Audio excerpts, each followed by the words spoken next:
A Hairier Problem. Rise of the Furball by Blue Bastard. Chapter 7. Ancient History.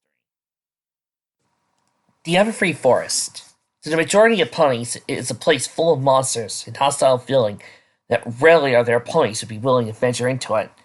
Furthermore, because no pony knew what could be even found in the Everfree Forest besides monsters, virus that could change one's physical attributes in a way that some would see humorous, in the abandoned ruins of Castle Everfree, there was no reason to ever brave the dangers in the first place. Which is why practically every pony in Ponyville didn't get how Zakora could still feel comfortable living in the forest, although Zebra would argue back with something along the lines of, "Why do the ponies who are so scared of the forest even live near it in the first place?" But what ponies wouldn't understand is Zakora had lived in dangerous environments such as the Everfree since birth. A native hailing from the wilds of St. Broadway, she had come to Equestria in pursuit of clues to the ancient zebra soothsayers and alchemists who wandered all over the land of ponies. Her initial forays into amateur archaeology back home led her to believe that the remnants of what had been the equestrian capital contained such things. Hence, she put down roots near a small settlement called Ponyville and attempted to set up shop as an alchemist herself, while in her off time she could go off and uncover the tales of yore. It had been a rocky start, with the entire town being devoid of life every time she had tried to visit, but after some misconceptions had been cleared up, thanks to the help of a particular filly, Sakura was able to become part of the town society and offer her services to every pony. Currently, Sakura made her way towards the near-forgotten ruins of what had been Equestria's Sea of Power. She had intentions to explore what would be a partially untouched chamber within the castle itself, she had made note of in her previous visit. But the presence of some zebra-masked core indicated it had once been the alchemy work layer of nature she was skilled in. Additionally, she was on the hunt for a specific flower known as the Moon's Tear, so named for their first recorded appearance being the day after Nightmare Moon was banished, and was the core's knowledge could only be found naturally in the Everfree ruins. The flower itself carried the nectar that would be necessary to finish out the large ore Sandalwood had placed for substitute aromatherapy supplies. "Even in decay, it is beautiful," Sakura mused in her native tongue, speaking to herself about the ruins coming into view. Indeed, although the majority of the castle was gone, lost to time either from massive battle between night and day that occurred within, or 1,000 years of erosion since, the masonry and detailing were still as magnificent from a distance as they were up close when the castle once stood as a beacon of prosperity to all pony kind. Even the surrounding settlements seemed to have some kind of imbued perfection to them, as they too appeared pleasing to the eye, none of them being suitable for even shelter from the rain. Except that one, Sakura noted. At the end of the street she stepped foot into was a house that looked like all the others, except it had a solid roof on it, and a door. Curious, Sakura tried her way towards the oddity, a sign of life in an otherwise dead city. However, she didn't get far before every single strand of fur and mane stood on end. There was a bad feeling about this place. Many years ago, when she was but a filly herself, there had been an ancient shrine not too far from her village's western edge. Mother forbade ever going to the shrine, but to a young filly, curiosity would be worth it. Or so she thought, for she didn't even get reasonably close before being immediately turning and running nonstop all the way to curl up on a mat in fear. That shrine, she would learn, had been the seat of evil, dark magic practices performed by Zebra Cult long since extinguished, but the power of their magic had been embedded into the shrine's very foundations. Despite never having gone back there, with decades between the event and now, Sakura knew the feeling she had felt was the exact same one she felt now. There's a presence of dark magic here, possibly even in that house, and Sakura didn't dare go any further, lest she discover what her younger self had narrowly avoided. Having been frozen in place mid-step, she suddenly picked up the audible hoof steps of some pony approaching. Without a sound, Sakura bolted behind cover, so the approaching individual would not see her. But curiosity got the better of her, and so she peeked around the edge to try to catch a glimpse. There, walking towards the house, was the figure, clad in a dark black coat. All Sakura could make out from the shape was a pony of some kind, the coat possibly a blood-red coloration, but the face obscured in darkness, and any contours of the pony disguised by the apparel. Suddenly, the figure's head turned to look right into the direction of Sakura, prompting the zebra to shrink back, but not long enough for Sakura to stop watching. Poking her head around again, she saw the figure was only looking around to see if there was any pony else. seeming oblivious to Sakura's presence. But the biggest shock came next, as the figure's head suddenly had a magic aura appear from within the hood. While extremely hard to make out, it was obvious the aura was a bubbly, purple-colored mass, like closely that of a dark magic practitioner. The door to the house became enshrouded in that same threatening aura, possibly to let the unicorn in. The fear of dark magic, not felt since you had been a child, rising up now. Sakura noiselessly slinked off, all curiosity having been killed off in favor of survival. So he had to hang out in the ruins until she was sure the figure was asleep or had left. But even then, Sakura would have to leave on the other side of the ruins. She also needed to gather up much of Moon Sierra's plant as possible. Maybe even try to grow her own. Because the presence of dark magic suddenly made Castle Everfree that much more dangerous to even the one called the Everfree Forest home. Okay, so school is not normally that exciting, I'll admit, said Skulu. But did today seem extra boring or what? Ponyville Elementary was done for the day, so the Crusaders began heading for their base of operations. Yeah, it's like every pony was our villain or something, agreed Sleepbell, getting confused looks from her friends. What? Is there something on my face? No, replied Applebloom with a raised eyebrow. It's just that I don't know what villain he is, and I'm pretty sure Scoots don't know what he is either. The wing pony nodded confirmation. Oh, well, Starsly. To be honest, I don't know what villain is either. Mary just said I need to take it since apparently it makes hyperactive fillies and colts all dull, boring, and obedient. But that's nature of opinion where she remembers one of the side effects with all seeing multiple pieces of pies constantly. Are you saying that one time the area of thinking about the greatest the barn raised last year was only because my entire family was on that reel and stuff? Said Applebloom, horrified. A good mouse laugh?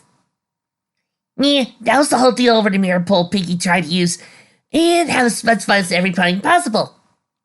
Oh well, that's a relief. I only had to take those stupid vitamins at night according to Granny. You're so big, they're like made something larger than a pony. You had to take sleep drops too? Skulu asked. Aren't you the worst? Yeah, I just don't see how any pony's supposed to take them. Well, then again, I already had that pill to swallow instead of having to be down to the hour last night. Laughed Applebloom. Oh yeah, her absence at school today, remembered Sweet with a grin. I believed you when you said she woke the entire house up with the screaming. But being too afraid to come to school? Well, Mystery sounds about school being boring. No tiara to make all the drama, trolled Skulu, nearly at her own unintentional rhyme. Did you see Silver trying to be twice as troublesome to make up for Diamond's absence? I almost feel bad for her and that she can't really do it on her own. Not feeling sorry for whatever he did to Diamond, though, Applebloom. She really had it coming. Applebloom just laughed again. I actually didn't do that much. The storm and my appearance probably did most of the work. Here, when we get to the treehouse, I'll show you all how you can scare a wobbly princess. Minutes later, the CMC were settled in the far corner of Sweet Apple Acres. Sweetie and Scoot were instructed by Applebloom to sit in front of the treehouse facing away from the farm, while the Earth Filly went to be on the other side of the window. Alright, prepared Applebloom, whispering to herself so her friends wouldn't know her security of what she was going to do, even though at this point they already knew pretty well. I'm not gonna whine, not gonna yell. I can do this. With a deep breath, Applebloom focused on turning into her wolf form. Despite the pain she had gone through the first transformation, Sequence's instances where she willingly transformed her for her friends and seen the pain level decrease. Right now, as you can feel her muscle getting longer and her hose becoming paused, it was a pain akin to almost a rough massage. Moaned Applebloom, letting the feeling wash over her, noise mostly coming through her throat. Evaluation of the pain now seemed to have been somewhat pleasurable. She still had to maintain absolute secrecy about her lycanthropy, but it wasn't that you could have been what was so bad about this for Applejack, aside from having an immortal 1,000-year werewolf wanting to make her his wife. Then her stomach rumbled. Like too, she thought. As Applejack had gone great lengths in describing, Applebloom had found she was developing a need to eat meat. A sickening thought, especially to a filly. However, while Applejack had been forced to rely on Fluttershy as a source, Applebloom had discovered a stopgap method to help control the hunger pains, unknowingly having discovered when it was actual meat so much as he desired but the taste. So he happened to have that stopgap available in the treehouse, but it could wait a little while longer. The demonstration wouldn't take long. Hey, Apple Bloom, called out Skulu. I thought you said this wouldn't take as much prep. Ah! The arch filly was cut off by the sudden appearance by the now canine earth pony filly, both still in her mane, hitting her paws on the window without warning and saying, Bye goodbye, I saw you. The expression on her face was downright terrifying, with teeth in an inclined shape, the paws having actual claws at the ends of the nubs even more so. To any pony without nerves of steel would have been a sight worth screaming about once her husky voice registered in her eardrums. Unless, of course, the audience to such a sight are already well knowing of the other pony on the other side of the window, and fully aware of such an act. So this is the case with the non-cursed CMC members who, after a brief moment of terror, started laughing. Applebloom couldn't help but start laughing herself as he walked back to the treehouse interior. Now, I know that wasn't exactly like how I was able to deal with it with Tiara, but I think y'all get to say something. Applebloom drawled, the huskiness in her voice lowered to its natural werewolf level, instead of the strained version she had just used. I have to admit, that was pretty scary, even though we knew you were going to do it, gasped Skulu between bursts of laughter. Tiara would have been scared out of her mind by that, yet you said something about it being made bare because of the storm. Okay? I actually managed to time out appearance of the lightning flashes, so she never really got a good look at mine, replied the werewolf. At this point, opened a drawer and one of the few furnaces in the treehouse, pulling out a bag of dog biscuits. Sleepbell noticed her, laughing immediately toned down a heavy breathing. Applebloom? I just would notice. Sorta, replied Applebloom, opening a bag and transferring some of the contents from the packaging to her mouth. This is a spare bag I found in the kitchen. There's still like 3/4 left in the mine bag. We're not his family, so probably more so to me now than I care to admit. Well, this werewolf thing I have and all. No way I steal something for her Al Greed. Wait, are those beef-flavored dog sticks? Asked Skulu, still laughing herself and raising an eyebrow at the werewolf. But to be precise. I know, it's weird, but it's the only way I know how I can stop wanting to eat real meat. I think it might just be the flavor that I know to taste. It doesn't matter if it's fake meat flavoring either. And they're really more crackers, so I see no problem eating them. Gotta say, I understand why Winona likes these so much. Applebloom then took another footful of doggy treats and ate him. She moved to take a third, but the bag was suddenly snatched by Sleepbell. I think that's enough for now, sighed the unicorn, folding the top of the bag closed. Well, it probably is a good thing these are an alternative to, well, actual meat. You can't get adapted to these or simply eat the entire bag in one sitting. You'll simply end up needing another bag even faster. But I'm sure your family's gotta know if you keep bringing home doggy treat bags that mysteriously disappear the second you enter this treehouse. Oh yeah, replied Applebloom, slowly sitting back to her regular self. The apple layer. Skulu then had an idea. Hey, maybe we can use these treats for it. She was suddenly cut off by a deadly glare from Applebloom. Don't you even insist what I think you're gonna say.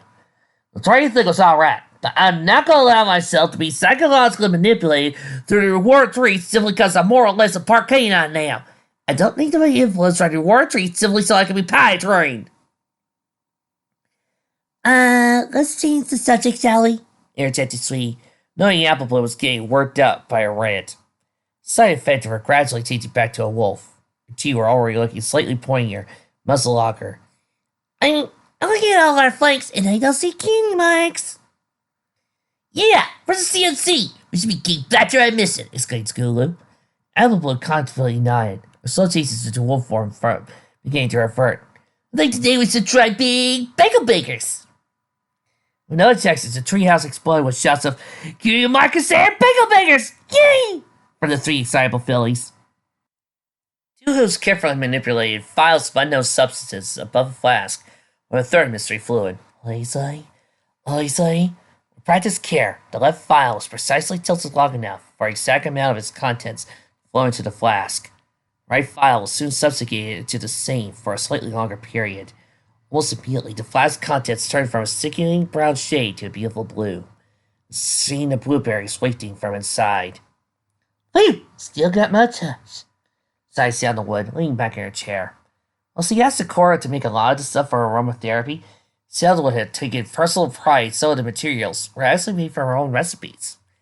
After all, while she was employed as an aromatherapist, her true talent was her skill of creating and combining scents for aromatherapeutic use as well as perfumes.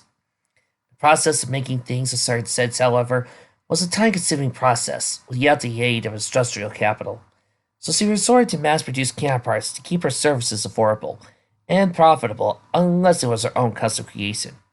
Her perfumes, on the other hand, were unmatched by anything commercially available. But due to the difficulties she had making them, because the alchemy involved, she only created perfumes as gifts to friends and family. Right now, she was working on what was currently her best perfume she could make, Rhineforest Blueberry. An uplifting scent perfume that never failed to make anybody around wearing it be in a better mood. It was a gift for Sakura, in addition to payment for all the materials, as a thank you for the assistance at her time in need. Only now she realized she needed an empty perfume bottle to put it in. Damn, I knew I was forgetting something, Sora stated to no point in particular. Lyra was off at her new job, so the house was for the most part left to sandalwood during these periods. While she had returned to work, Sakura had only been able to make some of the requested items, forcing Sandalwood to restrict her times and services.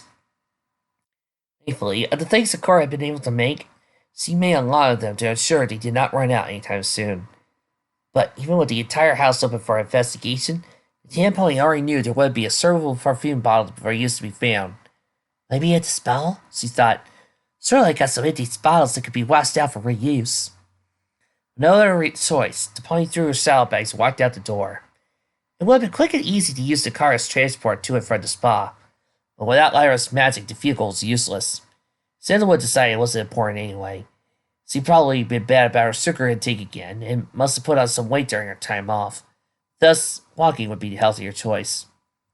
Passing the local bagel shop, which had the dark smoke fogging the lower floor, pouring from the outermost windows, the road therapist made her way to the town proper. It was pretty late. The spa was already having closed for the day, but with her staff key, Sandalwood could get in no problem. Still, it was sort of unnerving to see Ponyville drawing close to an evening, where the streets were beginning to empty as vendors packed up, and stores changing open signs to reverse closed sign. Lyra probably would be home when Sandalwood returned. So left a note, she thought. Although again, I'm only going to be gone a few minutes. Having arrived at the spot, she let herself in. Immediately, when the lights were not on and not a soul could be found inside, the Ponyville spot was actually sort of terrifying. Not on the level of Everfree Force terrifying, it was still in Sandy's interest to flip the lights. Curiously at the desk, there was a letter addressed to Sandalwood, which she moved to pick up and open. Dear Sandalwood, read the address. I wasn't sure if you were at home today, so I left this note where I would know everything eventually. A good friend of mine, Raspberry Petals, in dire need of some relaxation for stress she is physically suffering from. What is causing the stress is beyond me. Maybe it's her extremely timid nature, but I do feel your expertise as a aromatherapist would be welcome to her. Please contact me at your leisure about this, since I know your offerings differ with what treatments are to be given. Although I know she means well, Raz would never admit she needs some relaxing. However, I believe I can diagnose what she needs, hence why we should talk. Sincerely, Verity. Sandalwood frowned. She knew of Raspberry Barrel. The unicorn had only been in town 3 months ago, from where no pony knew. But the time between them and now was becoming known for 3 things. Being better at acting like Fluttershy than Fluttershy herself was, her amazing ability to find and extract high-quality gems all by herself, and most notably that green and gold Felix who massive perks her horn. In Sandalwood's opinion, the bear needed psychological therapy, not aroma-based therapy. But it was a request from her friend Randy, who had nothing but the purest intentions for any pony. She was probably going to pay for it too. Who knows? Maybe Rarity knows something that I don't. She's probably the only one raspberry you would talk to at length to anyway, thought Sandalwood. But at that point, retrieved an empty perfume bottle and clicked out the lights. So you get in touch with Rarity tomorrow to discuss the matter. Right now, however, she's more interested in bottling up that perfume and getting dinner started. Even though she was a princess, whose time was now limited to old princess and training stuff, Twilight Sparkle was every bit the bookish and intellectual she had been since birth. You guys know what I'm going to have to say. Why would being a princess stop her from being a bookworm? See, you can't just read afterwards? So with the night off, Twilight decided the most fun thing to do was to learn about something else. Namely what the story was with the so-called Great Phoenix that was appearing in Ponyville. Arena is to meet with Raspberry Barrel, the pony allegedly taking care of the bird in question, or drafted up to be part of Twilight's next downtime period, where she could just hang out in Ponyville with her friends. But that was still some time away, so the Purple Princess did the best she could in the meantime. Books on Phoenix biology and psychology littered her private bedroom, while Aloysius sat on a gold bird stand, ready to help the princess in any way he could. All right, Allie, Twilight said, using the shorter nickname she created for her pet after the royal scribes threatened to quit on the grounds that Al's full name was too hard to spell. I need you to perch on my horn. Who? Hooted Allie, raising an eyebrow at the sight of chains. Yeah, I know, it's kind of odd, but I need you to do it for a few seconds, alright? Who? He replied, flapping off his wings to lift, lying over to Twilight, settling down on her horn with some extreme difficulty. Uff, uff, uff, uff, uff, cried Twilight, to which Allie immediately left her head to take back his roost. He looked hurt, just as he harmed the mistress in some way. Twilight noticed and immediately walked over to comfort the bird, although still wincing in pain. No, it's nothing you did, Allie. I should have known it wouldn't have worked. Nope. I believe Celestia tried that with her pet before. While trying to raise his son, said a voice out of nowhere. Same results, only you weren't trying to cast a powerful spell, even though I'm sure that's what you were going to try and do. Discord! Said Twilight angrily. Where are you? Her answer came from under the locked door, floated an eerily dark purple mass that looked like it would consume all it touched. Rather than ponies, it looked like the fabled smooths, a magic-absorbing substance only the most powerful magic users can get rid of. But any pony who was aware of Celestia's actions over the past year, such as Twilight, was a reformed chaos entity himself. Indeed, he didn't even keep up to the raid, and beyond the last bit of him coming under the door, where the smooths rose up into a seat of a sharply dressed unicorn. A brown coat, green eyes, two-tone green mane and tail, a sealed wax scroll cueing mark completed the look, giving no indication of the true creature within. For the record, Princess, said the disguised Iconoclast, I was only on the other side of the door, fully intending to knock because I was going to ask about something completely different. These doors weren't exactly soundproof, you know, and if you were doing things of a much more private nature... What do you mean by that? Inquired the annoying Alicorn. I could go into detail, continued Discord, not missing a beat, but this is a team-rated story, and not important to the plot anyway. What? I don't understand a thing. Going back to the original discussion point, if you were doing something you didn't want any pony to know about, there would have been several layers of your magic forming a force field that would have prevented me from both hearing what you were doing and entering this room. As it stands, all you were doing was asking a bird to sit on your horn. Far from doing something like trying to redecorate the castle through black magic, right? So I just sighed. Okay, Discord, you have a point about my privacy habits. That aside, how could you know about birds perching on your horn? You normally have too. Yeah, I don't recall ever seeing you as a statue where birds used to use your horns as a roost. I think it would be fairly obvious that birds tend to avoid going near my frozen form, my dear Twilight. I am the embodiment of chaos on all levels, and although you may not perceive it on a more basic level, the birds certainly do. Maybe you should ask Fluttershy to explain it to you sometime. Still, we're getting off track here. Back once again to the subject of birds on horns. Sir Celestia surely told you at the time she tried to fill Mia, with disastrous results. What made you think you could do that with a bird who can't negate its weight through magic? I don't know, really. Twat admitted the princess, laying her guard down some. It's just that there's this phoenix I've been hearing about back at Ponyville. That's green where it should be red. It perches on the horn of a unicorn that cares for it like a pet. Fizz Discord. Twilight immediately saw him a look. Hey, the situation. Since I never mentioned the phoenix was green, countered Twilight. That revelation, Discord's eyes went wide. Then he laughed. Your eye was thinking it was me who was leading you into revealing information. If you must know, Queen Faust had a green phoenix. Verna was also Philomela's mother, interrupted Twilight, finding it rather enjoyable to be in reverse roles regards how the conversation started. Princess Luna told me when I asked her about green phoenixes. Indeed. I suspect that Luna also told you about how after Queen Faust was no longer among those living on this plane of existence, Verna left the castle one day without warning, never to return to the eggs he left. But what Luna couldn't have told you was that Verna came to me on her last zone trip.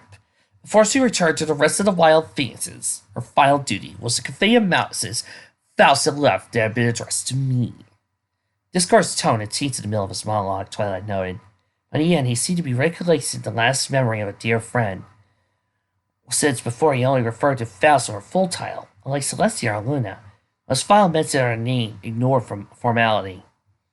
What was her final message to you? Inquired the Phoenix Princess, addressing Discord in a matter of respect, as he was some point she respected as highly as Celestia, instead of being cautious around, as he was normally with him. You know, a small smile. As the Princess of Magic, through which some interpretations means you're the Princess of Friendship, I believe you can respect my wish to keep the information in question privately between me and Faust, wherever she may be. Of course. Thank you. Now back on topic again. I know that Queen Faust actually let Verna sit on our horn from time to time. Something to do with her own little friendship, I guess. I never got to ask how, as I was too busy causing glorious chaos elsewhere at the time. However, because Philomia isn't a full-blooded green phoenix, evidenced by her normal gray coat, it's possible she can't do what Verna and the other phoenix can. I suggest you should go and investigate yourself. But I get the feeling you're going to do that anyway, since it's in your little hamlet of Ponyville.